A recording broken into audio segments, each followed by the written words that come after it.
Well, good morning. Nice to see everybody. We're going to go ahead and get started. Feel free to continue on in the coffee line and then find a seat. I want to make sure that we maximize our time. This is session 2 of a 6-part series on Jesus. I'm going to just barrel right in today. Today's session is going to focus on the historical Jesus, and I'll talk about in a few moments what that means. In next session, we're going to talk about the message of Jesus. The session after that, we're going to talk about Jesus of church doctrine, what the church says about Jesus. Wait a minute, I may be getting them out of order. A future session is about the doctrine of Jesus, the way that Jesus is understood in the doctrine of the church. Can you all hear me? Okay. There's going to be we'll have a session on the week of the Passion and the Resurrection and the different meanings and understandings of what happens there in the midst of the crucifixion and Easter. And then in the final session, we're going to talk about Jesus in contemporary culture. And I think that'll be fun. We'll see. So last week, we worked through the basic chronology of Jesus' life. We focused on the things the Gospels tell us, such as the Nativity, the Epiphany, and the Passion. But we also considered the gaps in the story, and there are innumerable gaps in the gospel story. We acknowledge that the Gospels and the creeds, frankly, catapult us from Jesus' childhood into his adult ministry. It's almost as if Jesus emerged into the world fully formed and ready to preach and teach and heal the sick. I, of course, am not Jesus, but people always said I had a baby face, and then when I grew that beard, I don't know if this is what I look like or not. We asked, for instance, last session, where did Joseph disappear to? We also read from the Infancy Gospel of Thomas, a 2nd century book that provides several stories which confirm the character of Jesus as a healer and a teacher and the Lord of heaven and earth. However, the Infancy Gospel also relates some disturbing stories about Jesus, in which Jesus kills children who pester him and causes their parents to go blind. It's as if Jesus were some sort of action hero, Rambo kid, perhaps, kicking butt and taking names for the gospel. As a reminder, it's important to note that the Infancy Gospel of Thomas is not canonical. It's not Holy Scripture. And we should not mistakenly think that it tells us anything historically accurate about the child Jesus. But it does reveal to us the way at least one very early Christian community viewed Jesus. And it leaves us somewhat mystified how they could reconcile Rambo Jesus with the Prince of Peace.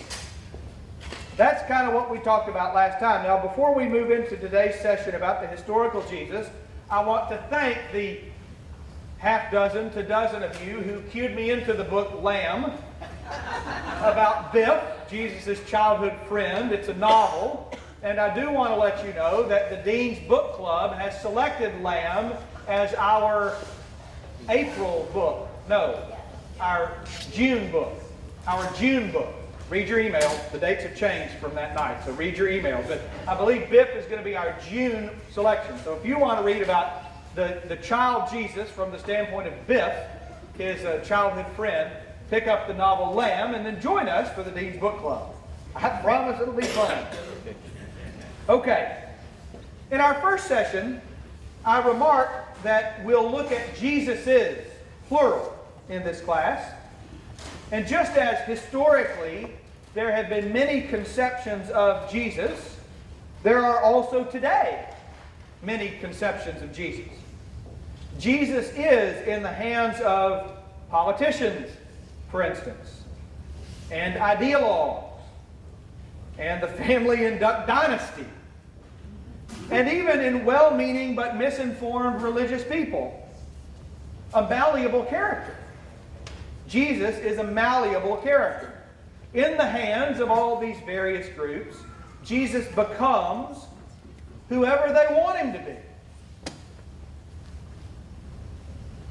The famed doctor and Jesus scholar Albert Schweitzer, whom you see here, put this best when he said that when we peer down to the bottom of a well looking for Jesus, we often see our own faces reflected in the water. And yet we call that reflection Jesus. Does that make sense? Do you get the meaning of that saying?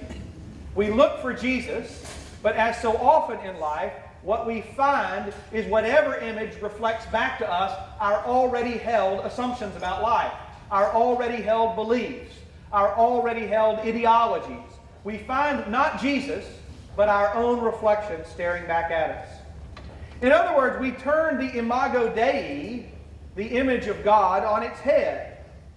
Instead of us being created in God's image, we create Jesus in our own image, most often to support our way of life and the values that we don't want questioned. I mean, as St. Paul said in Romans 8, if God is for us, who could be against us, right? But at the end of the day, fashioning a Jesus who agrees with our already held assumptions doesn't really get us anywhere. Such a Jesus doesn't challenge us or move us more fully into the mystery of God. So who was Jesus? And by this, and this is important, if you miss this, don't doze off or check the text that just came through on your cell phone that says, what's he talking about?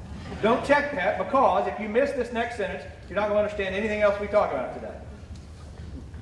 I am not asking today, who is Jesus? I'm not asking today, I'll ask that question in a later session.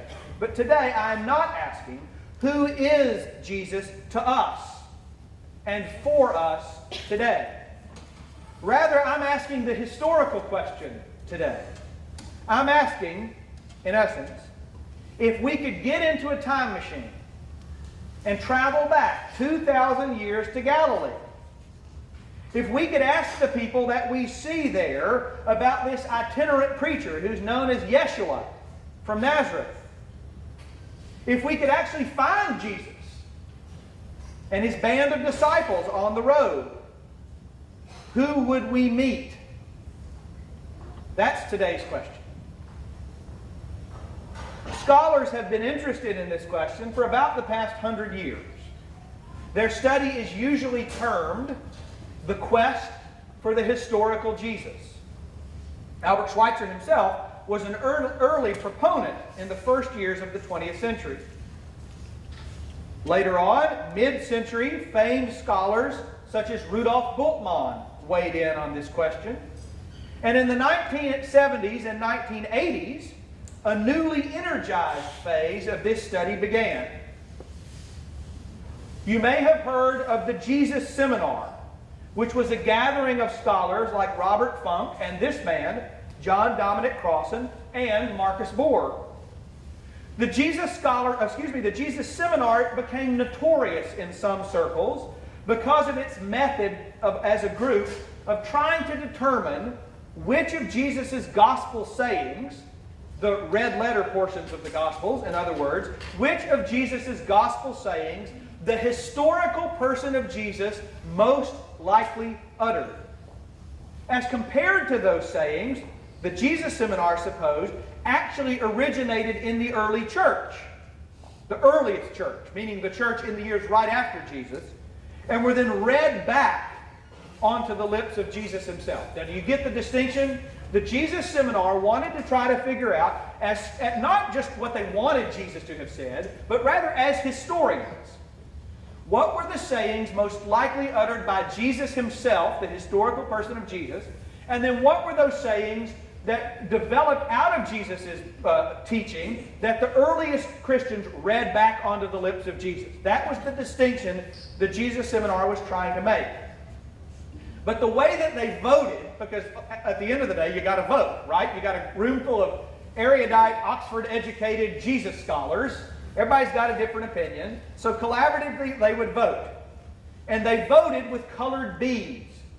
A red bead meant that the members believed Jesus most likely uttered the word. So if it was The parable of the sower, for instance. The sower went out to sow and he scattered seed on some rocky ground and so forth. If you thought that was if you made a historical assessment, not a faith assessment, but a historical assessment as a historian, that Jesus most likely actually uttered that words, bloop, you'd put a red bead in the pot, right? But if you thought Jesus most likely didn't utter those words, bloop, you'd put a black bead in the pot. This angered lots of people. Now, John Dominic, this method angered lots of people. It sounded like it seemed to lots of people like a version of when Dan Brown in the Da Vinci Code claimed, and we'll talk about this in a couple of weeks, that a bunch of bishops just got together one day at Nicaea and decided Jesus was the Son of God. That is a grossly inaccurate historical assessment by Dan Brown, as we'll talk about. But it was the same sort of reaction. People thought, well, how can you just vote on whether or not Jesus said something? I think what was, and it's okay to be upset about that. It's actually okay to believe that that's a flawed methodology. I believe that's a flawed methodology of trying to come to consensus. But you got to come to consensus somehow. And what people missed, I think, is these were not just iconoclasts trying to tear down the Gospels. These were historians, people who'd made a life, a vocation out of studying Jesus historically, who were voting. But what really angered people about the Jesus Seminar was not that method. What really angered Jesus Seminar, people who were skeptics of the Jesus Seminar, was John Dominic Crossan, who is the most skeptical of the members of the seminar. He's the most skeptical of the biblical account of Jesus. And he also courts much controversy due to his disbelief in the historical resurrection. Crossan just doesn't believe that the resurrection happened as a historical event. In the late 19... he hasn't mellowed much. He's mellowed a little bit.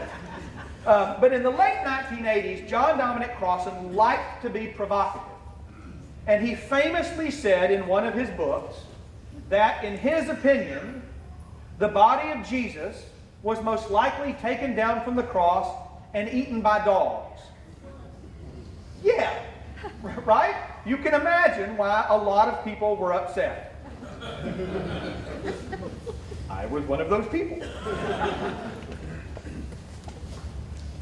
The shame of that is, his book, the book in which he says that, is called Jesus, A Revolutionary Biography. And though I ardently disagree with many of his conclusions about things like the resurrection, it's a fantastic book. And you'll hear some of what Crossan says, because despite the fact that the challenge of someone like Crossan is that he's a pretty good historian, but he does not hold to a traditional form of faith. And so it's easy to throw out all of his historical analysis because you don't agree with his faith conclusions. And I would suggest that's a mistake. One can be a fantastic historian of ancient Palestine and of Jesus and not agree with our faith commitments. And that's the challenge of someone like Crossan. His book's fantastic. Much of his analysis of what Jesus was about in Jesus' teaching was fantastic. But because he's so provocative intentionally, very many people don't want to have anything to do with him. And I have actually had a conversation or two with him where I tried to suggest to him that he might tone it down a little. And so far, he's not cared. The third phase, though, in the quest for the historical Jesus also resulted in some fantastic mainline and academically sound traditional scholars. Folks like Luke Timothy Johnson, who you see here, and of course N.T. Wright. N.T. Wright is also an Anglican priest and the former Bishop of Durham in England. He was an academic, and he left the academy. He's a priest, and he left the academy, allowed himself to be nominated, and then chosen to be the Bishop of Durham. And he did that for about 6 years and decided he liked the academy better. So he gave that up, and he went back to the university.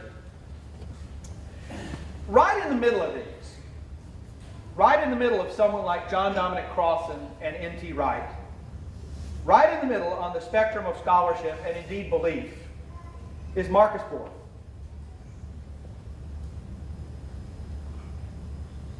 Excuse me.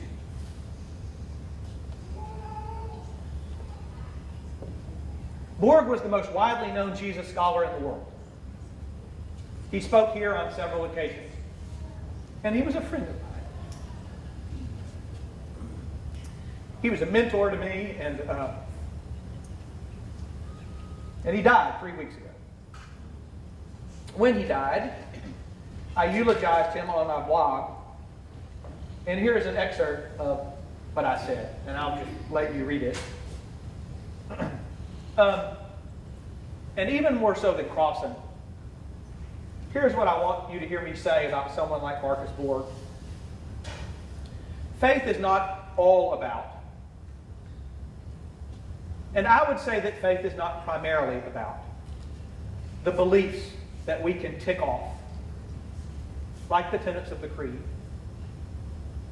Faith is primarily about following the way of Jesus. Claiming Jesus at the end of the day as the Lord of our lives. And therefore willing to put everything else, our political convictions, our social convictions, our business convictions, even our family ties, as Jesus says, second to following the way of Jesus as the Lord of our lives. And here is what I want you to hear me say about Marcus Borg. He did that. He and I disagreed about the nature of the resurrection, for instance. He and I disagreed about many things about the person of Jesus. But I've never met anyone who put Jesus as Lord of his life more than Marcus Borg. And so his life, and the way that he died, as a matter of fact, is a testimony to what it means to be a disciple. And for those of us who may believe a little differently than he did, it might even be a challenge to us to be willing to think differently about what it means to be a disciple. So, thank you for letting me have that moment. So what have these various scholars taught us? What can we know about the historical Jesus? The Jesus who walked the earth for roughly 30 years. 2,000 years ago. I gave a sermon one time. I turned 33. And I said, by the time he was 33, I can't remember who the first one was. Some titan of business, probably like a Mark Zuckerberg type, although he was in diapers when I preached the sermon. So-and-so had built his own business by the time he was 33. Alexander the Great had conquered the known world by the time he was 33. Jesus had saved the cosmos by the time he was 33. What have I done? It was one of those kind of sermons. So Jesus walked the earth for 30 years, 2,000 years ago. What do we know about him? Well, first, Jesus was a Palestinian Jewish peasant. We're told that Joseph was a carpenter. Jesus' earthly father figure was a carpenter. But it's important that we take care not to read too much into that. I work for the highway department. Somebody asked me this morning where I'm from. Most of you know where I'm from. Did you know that in college summers I worked for the highway department? My father thought it would build character. It kept me in school, I'll tell you that much. I was on a bridge and interstate highway crew. I learned to jackhammer. I learned to use an acetylene torch. I learned to sandblast. And I spent a lot of hours flagging. When I worked for the highway department, the Arkansas Highway Department had two categories of carpenters on staff. What were called finished carpenters and what were called rough carpenters. A finished carpenter might be able to make a table or a chair out of wood. But a rough carpenter was simply someone who could swing a hammer at a nail. Think more along the lines of a house framer. Someone who would be on a crew that framed a house, as opposed to someone who would make replica antique furniture, for instance. And when the New Testament talks about carpentry, it's not talking about finished carpentry. It's talking about a day laborer who works with wood. And so these cinematic images of Jesus, who's like with a plane and a lathe, making these fine sort of furniture that could be in George III's Hampton Court, that's not what Jesus was. That's not what Joseph was. He was a guy who might have owned his own tools, maybe not even that, and would have gone into the marketplace every morning hoping someone hired him for the day. That's what the New Testament means when it talks about carpentry. So, we know that this is what Joseph did for a living, and we can presume, though there's no evidence in the gospel, that as he's being raised, this is what Jesus does for a living too. As a first century Jewish peasant, as opposed to a member of the elite, like the Jewish council or the Sadducees, among whom there was a different set of beliefs, actually, as a Jewish peasant, one of the common folks, Jesus almost certainly had eschatological expectations. What is somebody who's been in EFM or Bible Study Fellowship, what is eschatology? It's belief in the end times, right? It's the belief that history's going somewhere. It is what distinguishes Judaism, Christianity, and Islam from Eastern religions, right?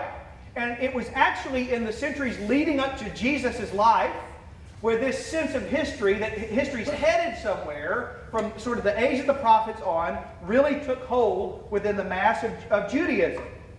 History is headed somewhere. History's...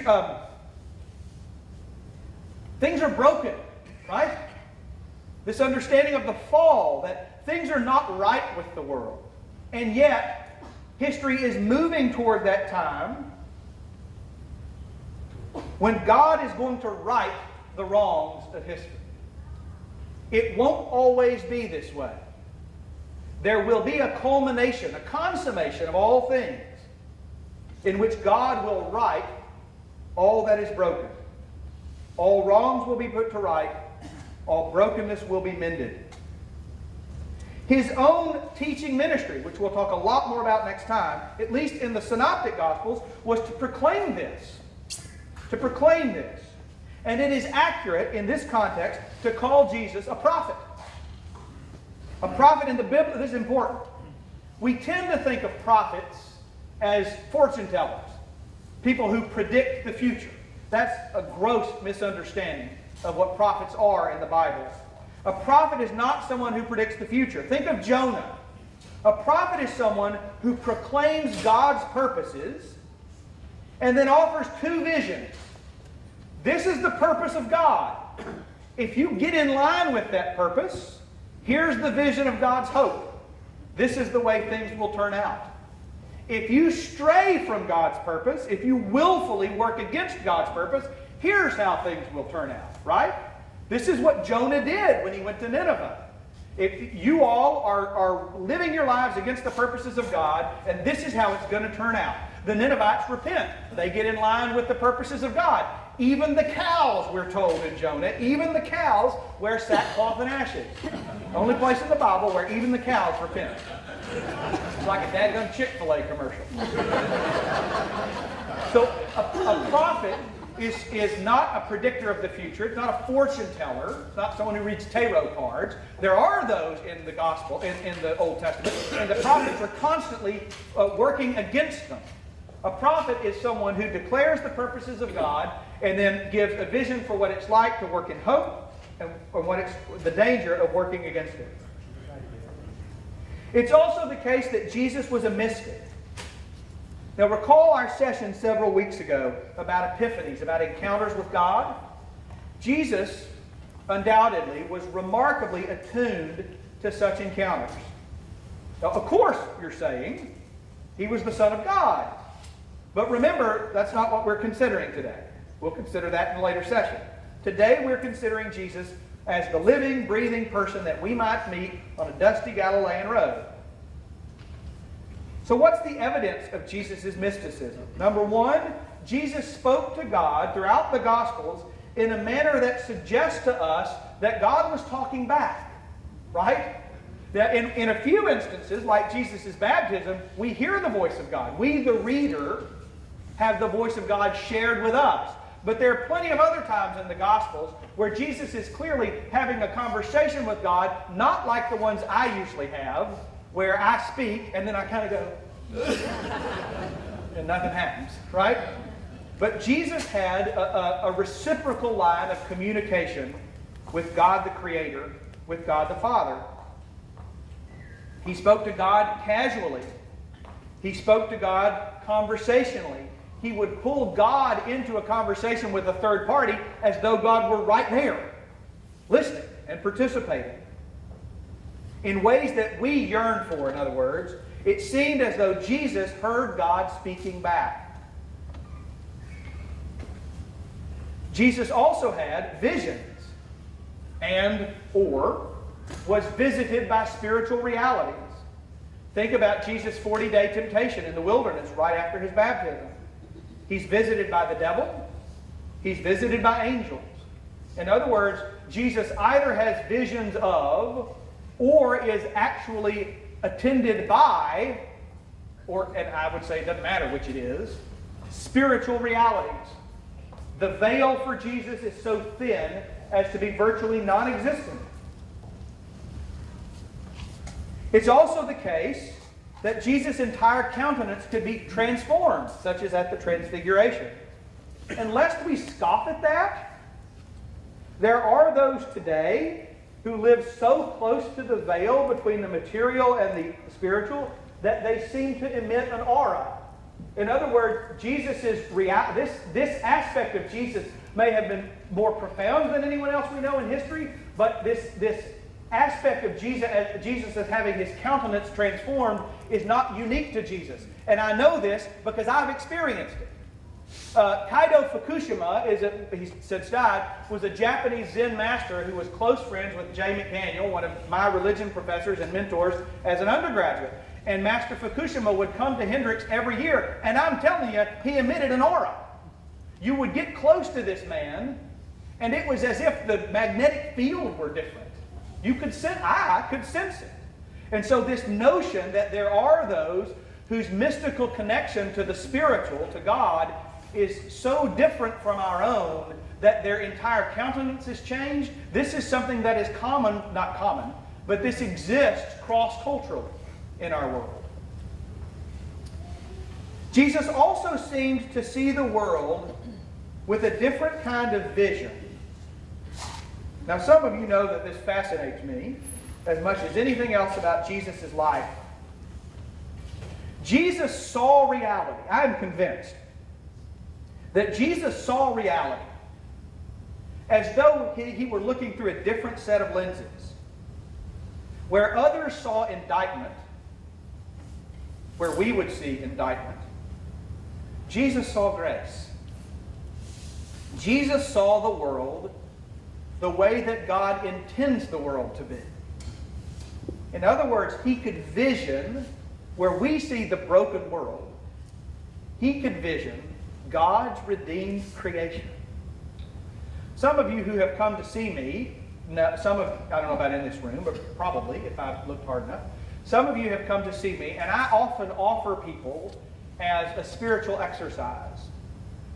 Every time you walk, this is sort of behavioral modification. Every time you walk out into the world, every time you step out of your house, every time you step out of your car, imagine that it's misting outside.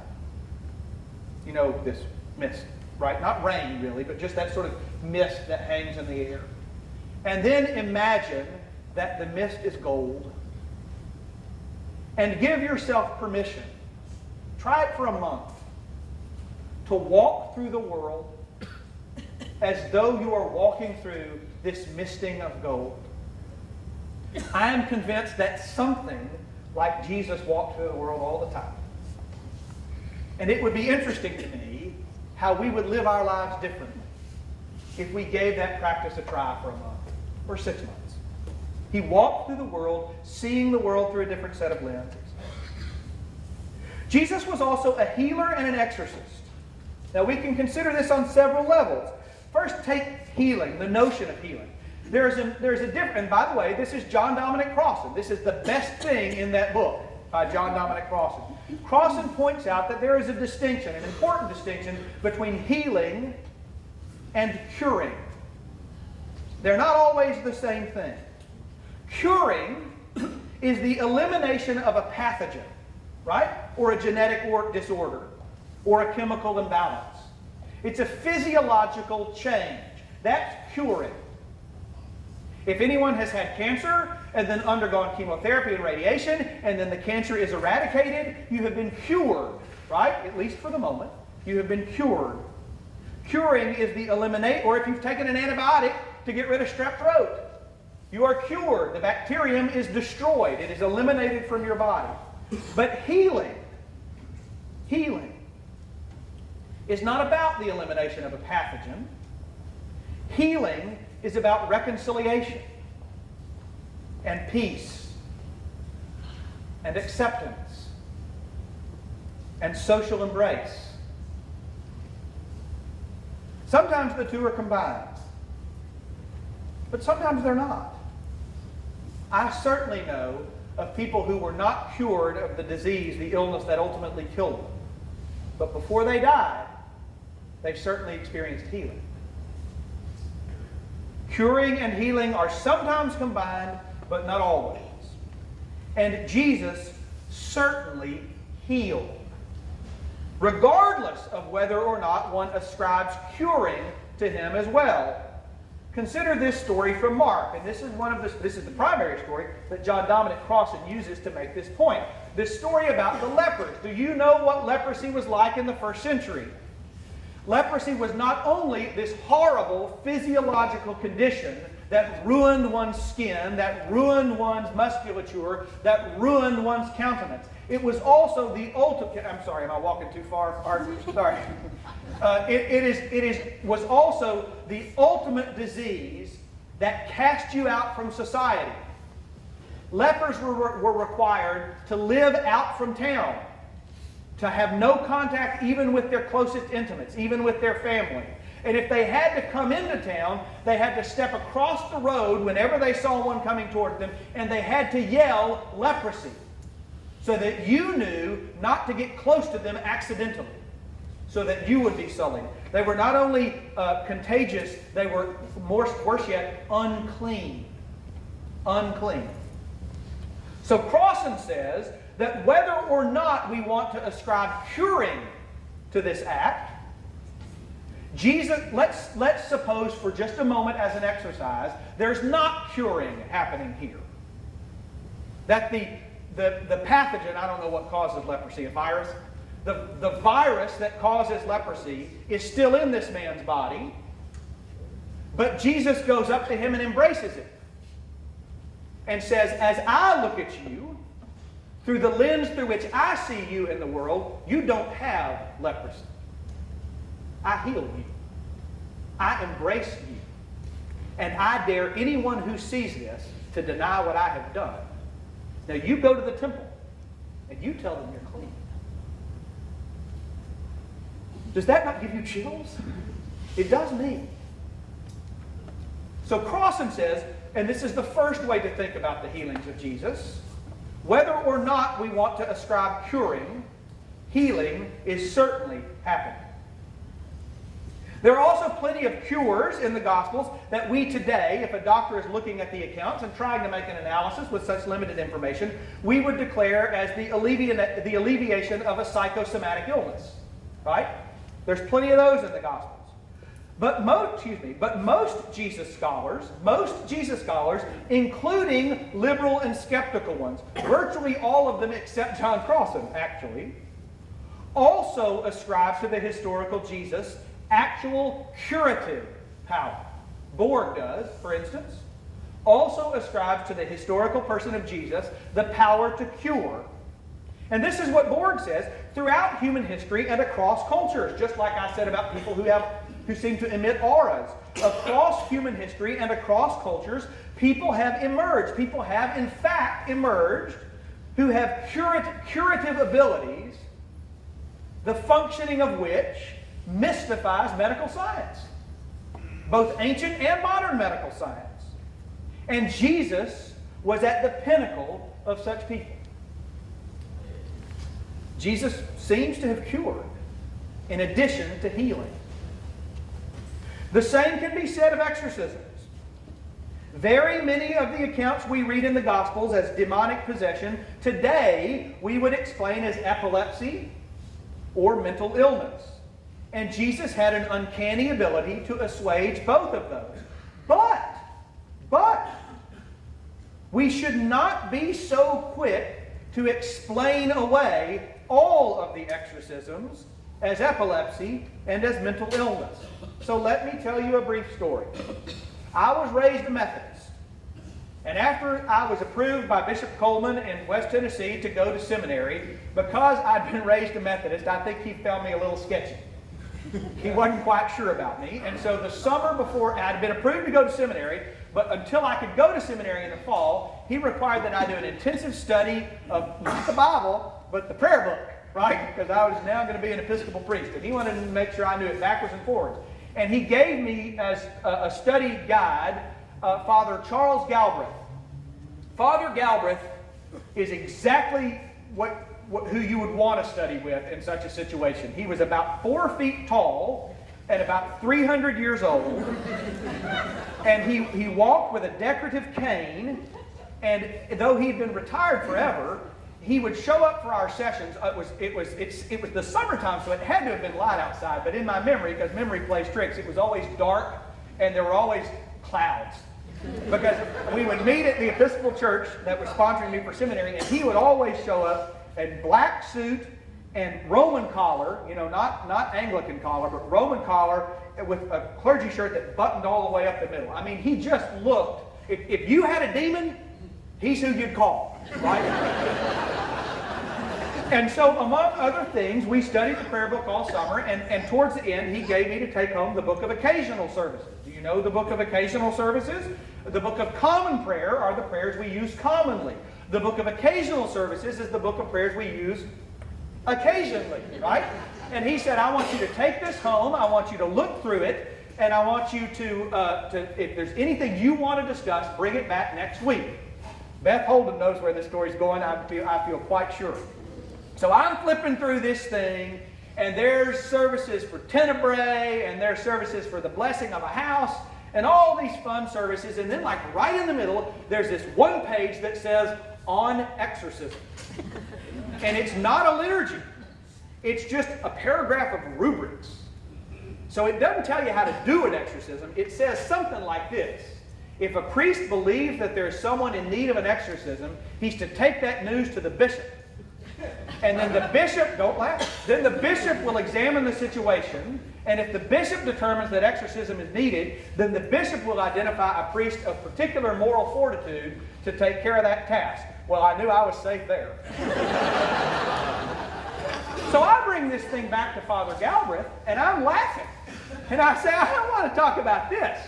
And I hear this like thunder boom, and the clouds roll over the moon, and he's not laughing. And it's one of those things where you're laughing, and then you realize it's like that joke I started at 9. If you hadn't been to church at 11, sorry, you're not going to hear it. I'm going to tell it. First half, I'll tell it. And he looked at me as serious as death, and he said, when you have done this work as long as I have, and when you have seen the things that I have seen, you will not be so quick to laugh. And I quit laughing. I don't know about demons. I don't believe the devil has little horns and a pitchfork. That would be too easy. But I do believe that evil exists. And I believe that it is a power. And I believe that it is a power that sometimes overcomes and overtakes people. And I believe that Jesus had the power to dispel that evil. And that's not always what we could explain away therapeutically. Jesus was a political figure. What this means, and what I mean by that, is that he intended his actions and message to have a tangible effect on the body politic. His was not only a spiritual message. He practiced what John Crossan calls open commensality. He not only embraced the leper, but he would sit down at table with the tax collector and the prostitute and those others whom society shunned. In other words, he preached a different economics and a different ethic of value and different priorities. And unlike other political figures and movement initiators of his day, Jesus was nonviolent. And this was perhaps the most vexing thing about him to those around him. See, on the one hand, he gave us Matthew 10:34. But Jesus is clearly speaking metaphorically here. When it comes to actual violence, Jesus refuses again and again and again to engage in it. And he refuses to encourage his followers to engage in it. See, even Jesus' own disciples believed that ultimately Jesus was going to call them to arms. That's what's behind, for instance, James and John's desire to be the greatest after Jesus. They're thinking of a military rebellion, a new governmental order that they think eventually Jesus is going to rise up, overthrow the Jewish authorities, overthrow the Roman authorities, and put into place this new order, and they want to have a prominent part. But they're clueless. Now, all of this tells us that we, as relative strangers, would have encountered, had we met and perhaps become followers of Jesus, all of the following: a Palestinian Jewish peasant, a wicked smart guy who nevertheless was raised working roughly with his hands, a mystic who would often retreat and pray to encounter God, a healer and an exorcist, one who freed people of their maladies. He was a movement starter, someone who gathered followers around him. He was a storyteller, lest we forget, who most often taught in parables rather than in speeches. He was a political figure who espoused a way of being in and of structuring the world that is as radical today as it was 2,000 years ago. And he was a man unflinchingly committed to peace, even when that commitment led to his own death. But what would we have encountered, and I'm going to race through this next part, what would we have encountered if we'd known Jesus not just as someone who came upon him and his band of followers, but as someone who knew him personally? What if we were Peter or John or Mary Magdalene? Well, we would find that Jesus was a friend who was quick to laugh and quick to enjoy life. So much so that others took to calling him and his disciples gluttons and drunkards. You don't accuse the teetotalers of being drunkards, right? Even the accusation only makes sense if there is some kernel of truth to the rumor, which is Jesus and the disciples had a good time. They enjoyed one another. They enjoyed life. I imagine that Jesus was not a lot unlike Martin Luther in that sense, or C.S. Lewis. Jesus was also someone who, if you look at the second biblical quote, Jesus was someone who believed in accountability and in forgiveness in equal measure. And that is so rare in our world. Peter denies Jesus 3 times, for instance, and Jesus redeems that relationship by embracing Peter back into the fold. But he also instructs Peter to demonstrate his love by doing the work of the gospel. Jesus is patient, teaching the disciples the same points over and over again, and overlooking their willful ignorance. Jesus is also human. You read this, you catch a bit of this in today's gospel. He gets tired a lot. That's really startling. If you read the Gospels and you're looking for the human Jesus, one of the things that you notice how tired he gets and how often he needs to... And by the way, for those of us who suffer the guilt that sometimes we just need to be alone, don't feel guilty. Often, Jesus needs to retreat. He needs to retreat from his followers. He needs to retreat from the crowds. He's exhausted. He needs to be alone. Sometimes he lashes out in very human frustration, such as the Syrophoenician woman in Mark 7. Such as the exclamation to Peter when he calls Peter Satan. Get thee behind me, Satan. Some people want to explain away what Jesus says in the Syrophoenician woman because they know that our doctrine is that Jesus did not sin. And so they think, well, he couldn't have really called that woman a dog, right? Because that would be sinful. Maybe not. Maybe our exclamations that come from our fatigue and our frustration are not sinful. Maybe if we don't repent of, or if we don't seek to redeem them, they can become sinful. But Jesus was fully human, as we'll discuss when we talk about doctrine. He got tired. He got frustrated. He wished all those people would leave him alone sometimes. He also weeps when his friends hurt, when his friends die. He expresses vulnerability and emotion. And he experiences this is so helpful for us. Jesus experiences near crushing anxiety in the Garden of Gethsemane. Luke puts it best when Luke's gospel tells us Jesus sweated as though it were drops of blood. He is so anxious about what he's about to face. And most of all, Jesus is faithful. Now, I've got one last bit to say. Church starts in 4 minutes. So y'all got to race to church when we're done here. All right? Other than casual interest, why does any of this matter? Isn't the important thing that Jesus died and was resurrected? Can't we skip all that middle part between the first Christmas and Easter, the way the creeds do? I don't think so. See, consider for a moment our national heroes, our great national figures like George Washington. In scarcely 200 years, Washington has gone from being a flesh and blood human being who inspired a nation to accomplish the impossible to being a stony marble icon whose ongoing influence on the spirit of the nation is confusing at best. In even less time, Abraham Lincoln suffered the same fate. Lincoln and Washington both become two-dimensional principles rather than living figures that inspire. In Lincoln's part, that is, until 2 years ago, when Steven Spielberg and Daniel Day-Lewis brought Lincoln to life again, reminding us of Lincoln's flaws and his yearnings and his doubts and his weariness and the power of his conviction and his courage. Lincoln was redeemed from being a mere history lesson to becoming again an inspiring force. And the danger to Jesus is infinitely more acute. Cut from the moorings of his historical context, Jesus becomes this god-awful, lily-white, pastel purveyor of Pollyanna wisdom. Or worse, simply an embodiment of our already held ideologies.